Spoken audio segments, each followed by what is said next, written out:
It's me, Bobbi Brown. Hey, what's up? I'm Kelly Rowland. Hi, this is Chelsea Clinton, and you're listening to me on That Total Mom Sense. Continuing the theme of prominent South Asian authors, today's episode is with Annika Sharma. She has been a beacon in our community. Annika is a multi-hyphenate, equally passionate about science and all things creative, and has over a decade of experience in education, healthcare, and communications. She is a podcast host, author, and speaker. Following the release of her first novel in 2015, she was signed to Source Books for a 3-book deal. The first, Love, Chai, and Other Four-Letter Words, was named Amazon Editor's Pick and Library Journal Best Book of 2021. Sugar, Spice, and Can't Play Nice was released in May of 2023.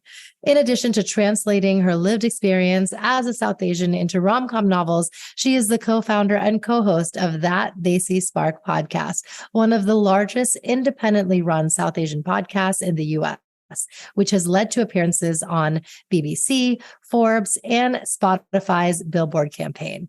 She currently lives in the greater New York City area and is a lover of long conversations, superhero movies, reading, and travel. Annika, welcome to That Total Mom Sense. Thank you for having me. I'm so excited, and this is so long overdue. So I'm extra pumped to be here. Same. We did it. I'm so excited to dive into all the things. Let's start with just getting to know you. If you were to describe yourself in 3 words, what would they be? Bubbly, tenacious, and somebody else asked me this question earlier, so vivacious is what I'm going with. Ooh, I love it. And I think they're just so apropos, and instantly, right off the bat, you are so authentic in your relationships. And we felt that when we had this hour-long conversation on the phone, and, still haven't met face to face. So bubbly. I know. I'm excited for that day. I'm looking forward to that day because we did have such an instant connection. It was so warm, and it just felt like, oh, this is what it's like when you come home and you just meet somebody that you know and love already. And it was just, that vibe just went through our entire first conversation and the follow-ups after that. So I am just not only extra excited to be here to do this with you, but, the conversation has always been so natural with you. So it's right back at you. What was a young Annika like? So I grew up in State College, Pennsylvania, which is where Penn State University is. My dad actually had moved to the US as a grad student and had left me and my mom behind for 8 months before he had enough money to bring us over as well. And at the time when I was growing up, there weren't a whole lot of brown people in State College. In the grand scheme of things, it's relatively diverse because everybody is tied to Penn State. And so even though it's a transient population, people who stay on as professors or assistant professors, as my dad did, they ended up being relatively diverse, but it's very much the story of a lot of different brown kids that grew up in the US at that time in the 80s and 90s, where, there was maybe 5 graduating kids who were also of South Asian background in our class of 600. Wow. So it wasn't a huge population. We knew each other. It's gotten a lot more diverse over the years. But the one thing I do have to really credit our community with is that they emphasized, it was 1980s culture, like any immigrant family. It gets frozen in time. So whatever they're teaching you is from the time that they left. So it was a lot of quote unquote culture classes and a lot of dances and a little bit older fashioned style and a little bit lagging sense of what culture looked like in India. But our parents really, really tried. And so even if it was 5 of us, they did their best to give us whatever they could. Whenever there was a grad student who passed through, for example, who was a dance teacher, we would take lessons from that person for as long as they stayed. And as long as, it's a lot of maximizing resources. Now I look back, especially living in the New York area, where now most of my friends are brown or part of the brown community in some way. It's like night and day. And it's been remarkable to be able to now helm a South Asian podcast, now write books about the South Asian experience, because I never would have fathomed that for myself growing up there. I never felt like I fit in. And that is the story of so many first generation kids. But I definitely struggled at first, even trying to find people who I felt like I fit in with. And now to be able to have this transformation feels like this huge full circle moment for little me. Yes. Yeah, it really, really does. You're filling a void for this generation and generations to come. which is really, really incredible. And what are some nuances to your personality that just make you so inherently Desi? My dad told me when I was younger, whatever you are, be good at it. And I think that he was right. And I've used that a lot in whatever I do, is like, whatever you do, be good at it. But I don't think I realized exactly how Desi that was until I realized like everything I did with heart, I would try to take to the next level. And I think that that is inherently like a first generation Desi thing where you're like, oh yeah, mediocrity is not a thing. I can't do that, and it takes a little bit of unlearning sometimes to be like, I can just have a hobby and I can be a terrible artist and still enjoy it. Or, whatever it is, like I can knit and I could be really bad at it. But, I think that that's probably the most inherently Desi thing in terms of behavior. Of course, I save every plastic bag I ever come across for garbage cans and things like that. And there's never a actual Tupperware use in my apartment ever. It's always like the previous yogurt jar or yogurt tub or whatever. Yeah. There are many, many weird Desi quirks that I have, like a glass of hot milk before I go to sleep will put me to bed. Things like that are definitely a part of my daily life too. Yes. Oh, it's the best. I love how many inside jokes and fodder we have. We're like caricatures in a way, and it's awesome. And you've turned your passion for writing into your career. And so you really paid heed to your dad's advice. Can you extrapolate how writing has been just this common denominator in your professional life? Yeah, I mean, I have to give my parents credit on that one too. I think they knew me better than I knew myself. When I was in high school and in college, they used to tell me to major in journalism or marketing. And I thought, with this inherent pressure that I put on myself, oddly, I looked around and thought, well, everybody else is going into sciences. I do think health is really interesting, especially women's health, which did actually inform my career a lot. But it wasn't like my passion in terms of I had to work for science, and writing came naturally. And that's where my parents told me to go. They were like, there's a natural strength, go. But for whatever reason, I was like, no, I want to be a doctor. They were like, this kid's failing chemistry. She's not going to be a doctor, but whatever, we'll support whatever she wants. I went to college and majored in healthcare things and still had sort of this constant, even through my teaching career, which was in early childhood, and then eventually finally writing my book. It was almost like if you looked through my whole life and connected all the dots, writing and words were always the center of every success that I had had. So it was always sort of artistic, where I was a dancer. I journaled very angsty things. I can't tell you who they were about now because there were nicknames to code everything that I was talking about with all this drama. But I journaled every single day from 5th grade through freshman year of college.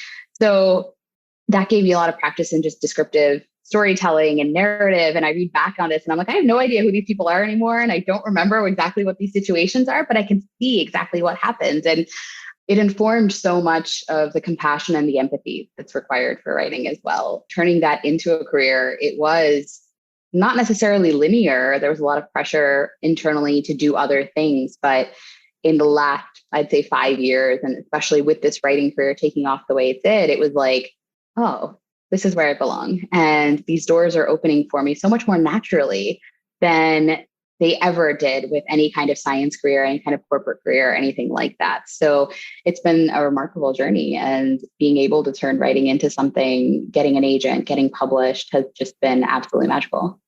Yes. And walk us through that process. Did you write your books? I have them here. Your Sugar and Spice and Can't Play Nice, and then Love Chai and Other 4-Letter Words, which is amazing. Tell us the genesis of these works. You wrote the first one and then optioned it, or just break it all down? Yeah. So in 2012, I went through a breakup. So obviously decided to write a romantic novel after that as some sort of cathartic healing, I guess. And I wrote that and I was like, I'm finally writing my book. And I remember distinctly, I came downstairs and announced it. And my parents were like, finally, she's writing a book.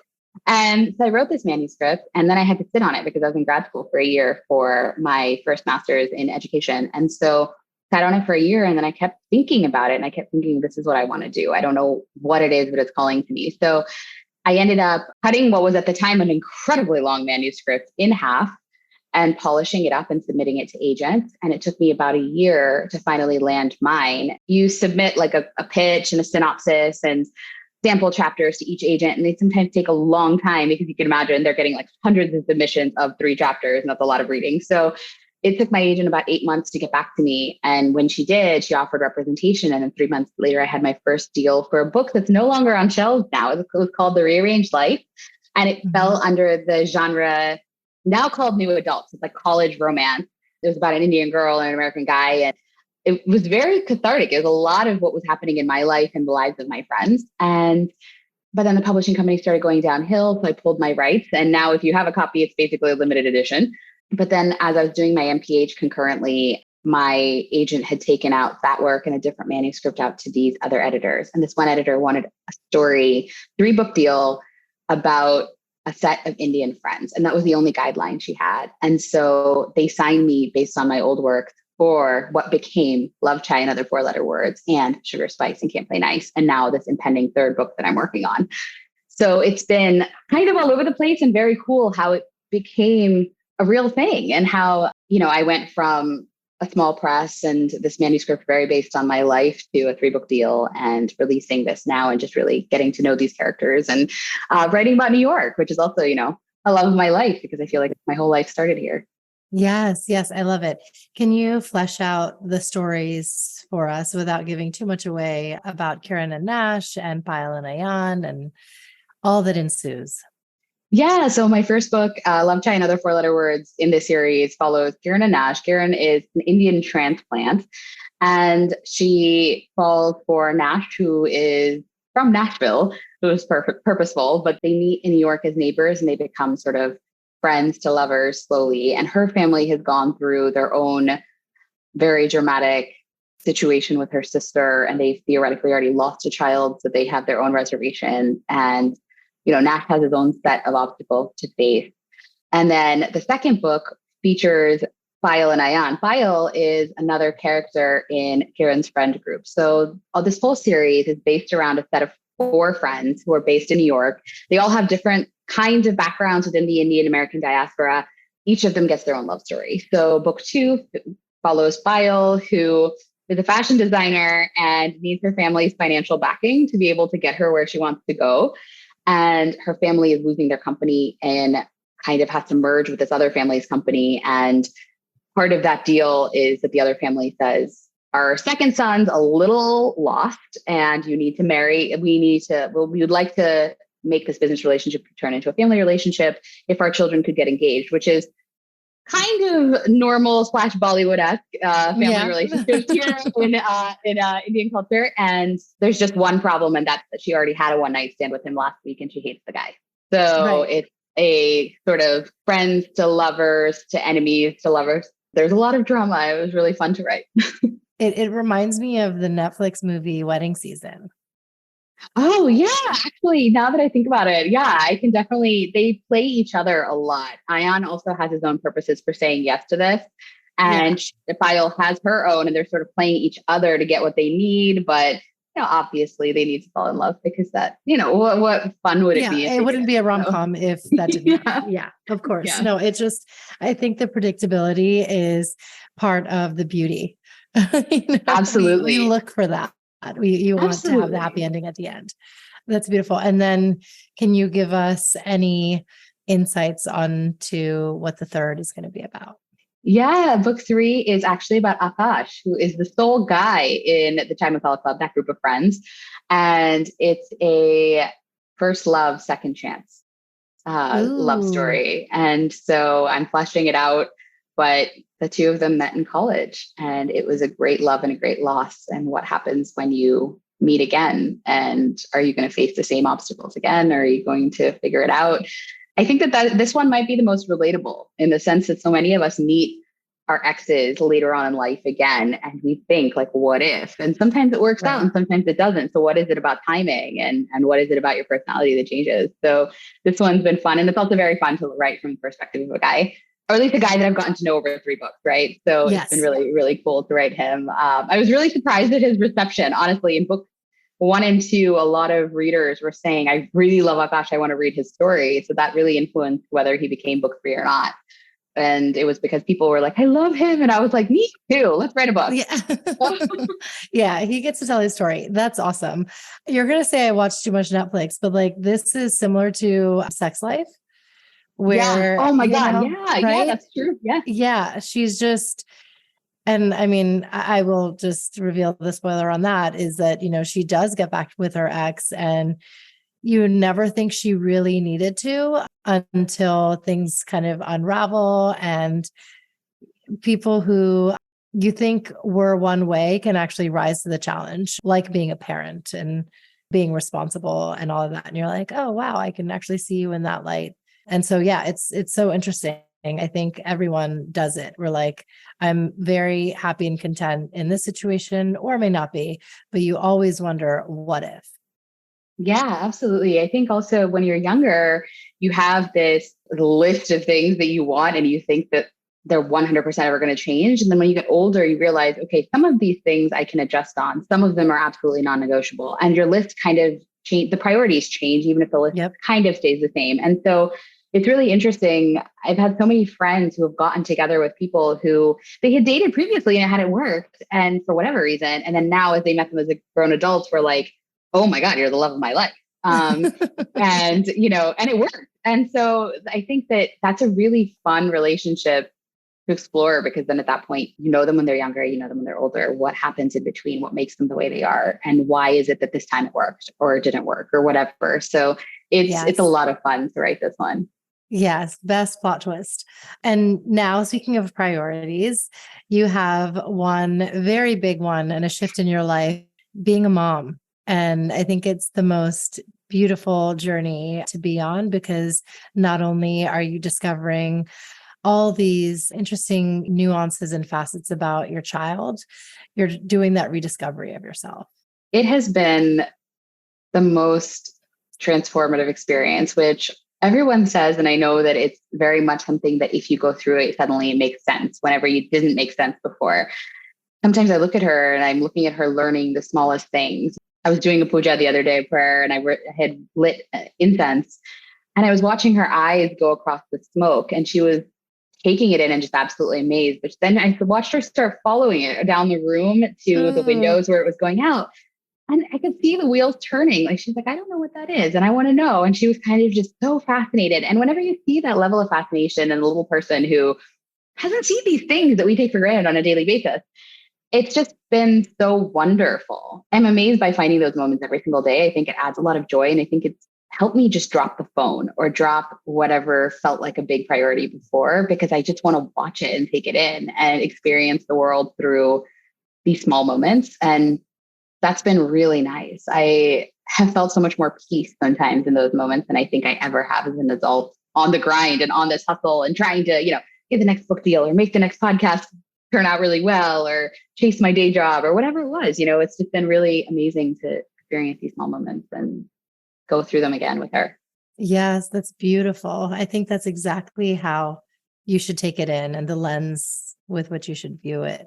What has it been like being this full-time creative? And now, you know, thankfully you have other sources of inspiration to drive you, but you're also a mom and, you know, have certain to-do lists to get done in the day. So how is one kind of feeding the other? It's been a challenge, I'm not going to lie, but I'm not also going to sit in the pit of misery about it either. I think the challenging part has been that we don't have family locally. And right now, because I'm full-time creative, we're sort of bootstrapping a little bit more with life. So all of the resources that were available before where I would have been like, oh yeah, you know, daycare, or let's hire nannies and let's not think twice about those things. Some of those resources aren't as easily available for us right now because of the phase and the season that we're in. So that means that without that support, it's a lot of juggling. I'm very, very blessed that my husband is a healthcare administrator that can work from home. So we often trade, but that also means a lot of, okay, I've got her for the next 2 hours. I can't do anything productive, but I will be with her. And you take care of your thing and then swap. And then also trying to find in those moments where we can keep our sanity a little bit and like still focus on each other, or he can go play tennis, or I can go, I don't know, watch a movie or something. Like those things are a bit challenging at the moment. And, you know, of course, with full-time creativity, things like health insurance, things like the day-to-day, how do we balance out our resources and make sure she's getting our best and the best? And how do we make sure we're also giving that to ourselves? And so it's a lot of like unique things for full-time creativity, but also a lot of broadly, every single mom and dad have gone through this kind of things, that we're in the throes of at the moment. So it's been incredible, like I said, watching her grow. But there have also been their challenges too with things like that. We suddenly lost our health insurance at one point. These random things that come, family emergencies, things like that, they're a little bit more challenging to deal with sometimes with a child, with a very small child. So figuring all of that out has been a lot of ups and downs. You feel everything on a magnitude that, I don't know, maybe we didn't feel before she came along. I feel like my highs are like so crazy high and my lows are like, oh my gosh, I'm never getting off the floor, So it's like that roller coaster is like a whole another beast to tackle, I think, in motherhood, which I never respected. So if I ever sounded like a moron with all of my friends that became moms, I sincerely apologize. I get it now.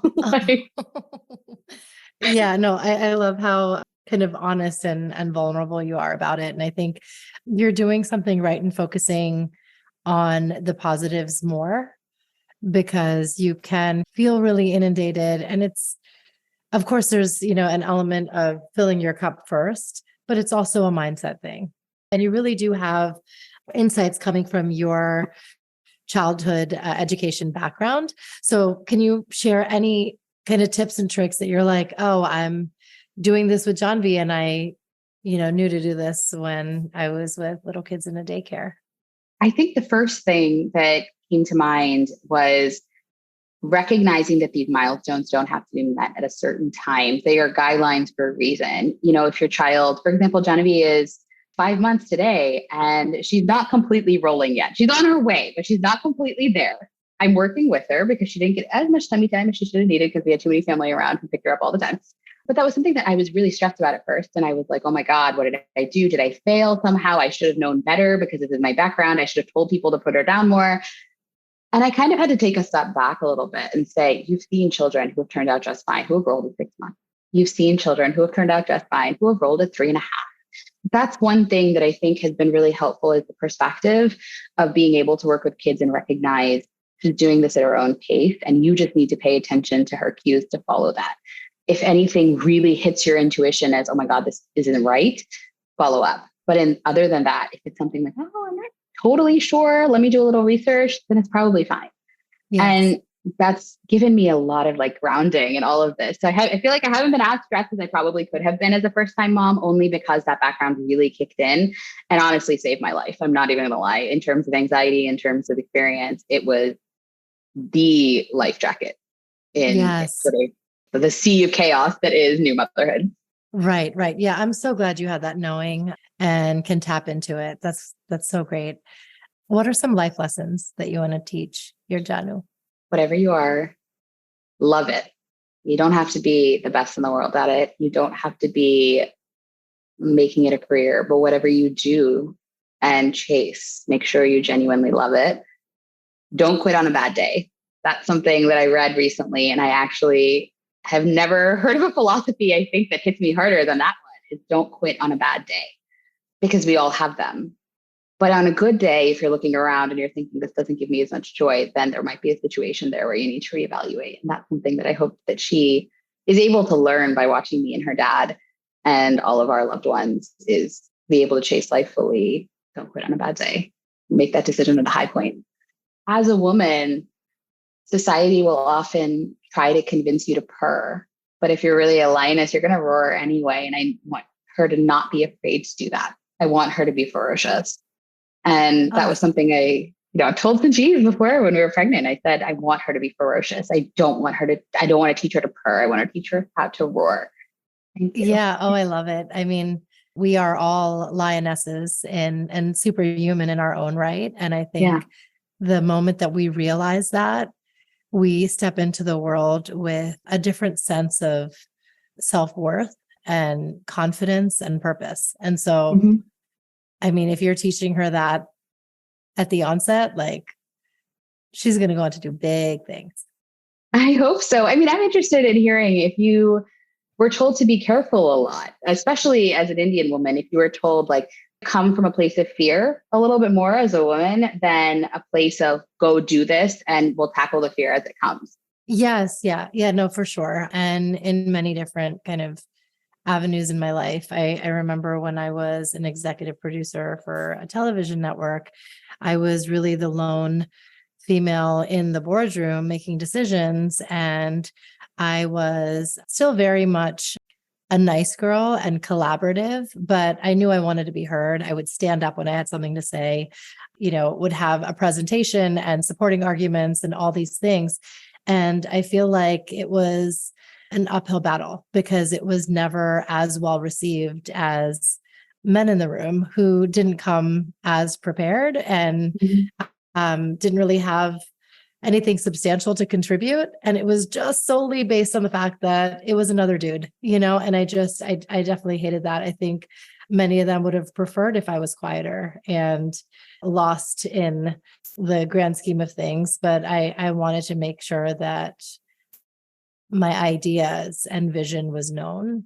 And it was hard. And then as a mom, I would say asking so many questions and trusting my mom's sense. I mean, that's the whole show is predicated upon that. And I think I had a lot of women this time whispering in my ears, whether it was this auntie or that nanny or mom-in-law or whoever being like, you have to do it this way. You have to home remedies, whether, I had so much methi when I was breastfeeding. I'm like, okay, I get it. There's a, certain natural logic to this and why it works, but I still wanted to chart my own path and make my own decisions for my twins and then my younger one. And I didn't want to just blindly follow what other women were telling me to do.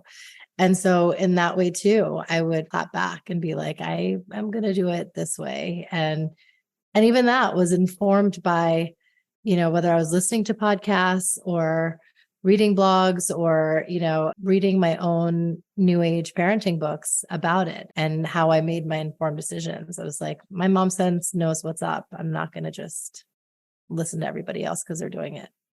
I love that. And I think that there's such a power in teaching that to our daughters, especially, to all of our kids, but especially to our daughters, just because I feel like with boys, at least when I was growing up, I felt like they never got the be careful speech as much as we did as girls. And on one hand, yeah, absolutely. Unfortunately, the world does require a little bit more care as a woman when you're walking down a street or whatever. We all know what that feels like. But when I'm watching a child, climb on monkey bars or something, I want to be able to look at Janvi and say, how do you think you can make that safer? As opposed to be careful, because it's so much different thinking through, holy cow, there's already something wrong and now I need to fix it versus, okay, use my logic, use my intuition. Let me think through this problem and make this a better outcome for us and kind of give her a better sense of what the world will look like and how to solve a problem, as opposed to the world is terrifying, go in scared.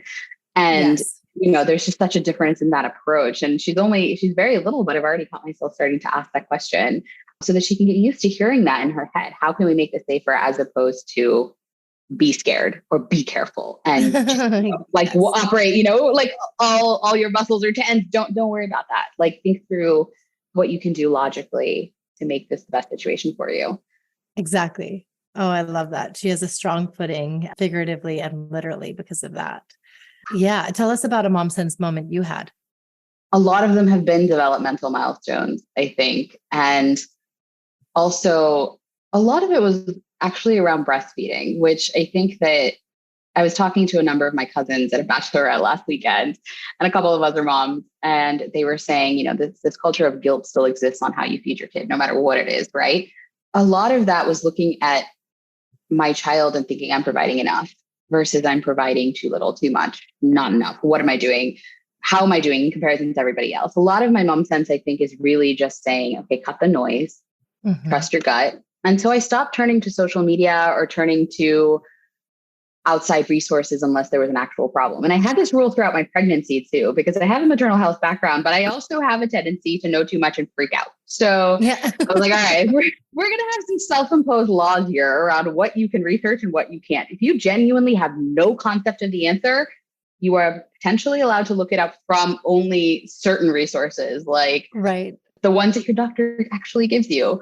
And then otherwise, you're not allowed to go to Google. Like Google is going to convince you that you're going to have triplets when you're very, very sure you're only having one. So, this instead of running down this this rabbit hole, let's take a step back. And I think that intuition has helped a lot in those cases to be able to rein back some of the panic and to say like really listen to yourself and say, is this something to be freaked out about? Or is she doing okay? And those milestones are huge ones. And breastfeeding was a big one too, to know if it was right or not.